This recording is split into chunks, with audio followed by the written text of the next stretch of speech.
Ex-Cyclone Alfred is still affecting the east coast of Australia, with residents west of Brisbane bracing for a major flood tonight.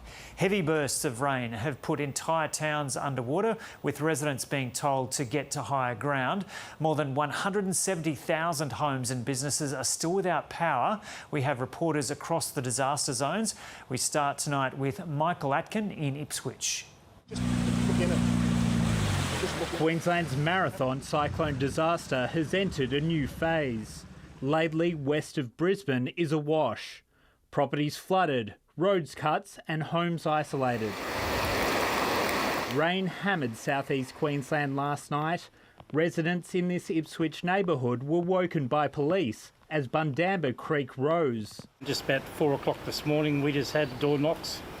Prepare to get out by 8 o'clock. Today, they're on high alert. We're staying here right now. If worst comes to worst, we'll be just out of here. Oh, a bit urgency, mate, because I've got a lot of stuff. Matthew O'Halloran is nervous. He's flooded before. Putting everything up high and not much you can really do because you don't know how high it goes here. Because out year 2011, it went over the roof. And do you guys have insurance? No. And that's not a good thing. By morning, the threat was growing. The risk of life-threatening flash flooding is not over, and some communities, like here in Ipswich, are also facing the threat of flooding from rising rivers. Authorities are telling people to keep their families safe. The city is now facing a major flood. Some suburbs are being evacuated.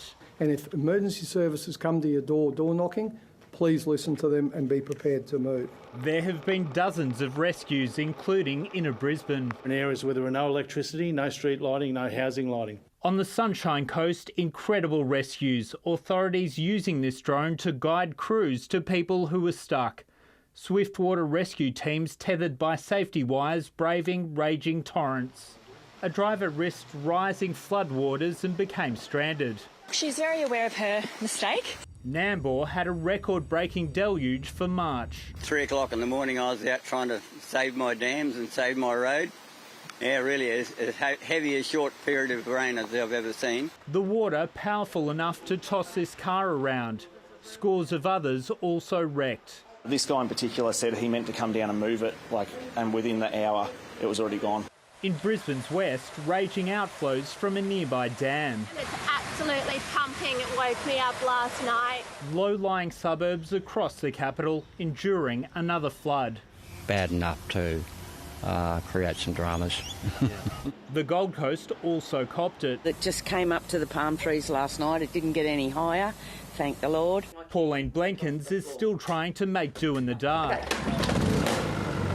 I understand how much this has impacted you and the impacts on food, your family, your mental health, your ability to be able to stay connected. The landmark surf club at Currumbin battered and bruised. Getting the club open again and getting access into the club is critically important for our lifesavers. While some communities are already digging in, others are still facing a crisis.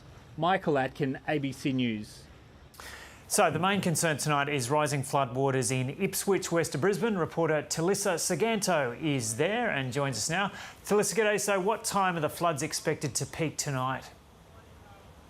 Good evening, Joe. Well, I'm at the Bremer River near the CBD, and it's expected to hit that major flood level of about 11.75 metres at 9 p.m. This is a major waterway for the city of Ipswich, and it's already broken its banks in a number of places, including on the road behind me. Just to give you an idea of how quickly the floodwater is rising, when we got here about 3 hours ago or so, there was a flood marker here and it was sitting well under 1 metre. Right now, we can't even see the top of that, so it's well and truly over 2 metres from where the river sits. So very much an emergency situation here. There is a watch and act for flooding for a number of suburbs. People in those suburbs are being told to prepare to leave. So the messaging tonight from authorities here in Ipswich is very clear. If you are in a low-lying area, you need to be ready to go. They have set up refuge centres in the city so that if you are inundated, you do have somewhere to stay. OK, Talissa Saganto reporting there from Ipswich in Queensland.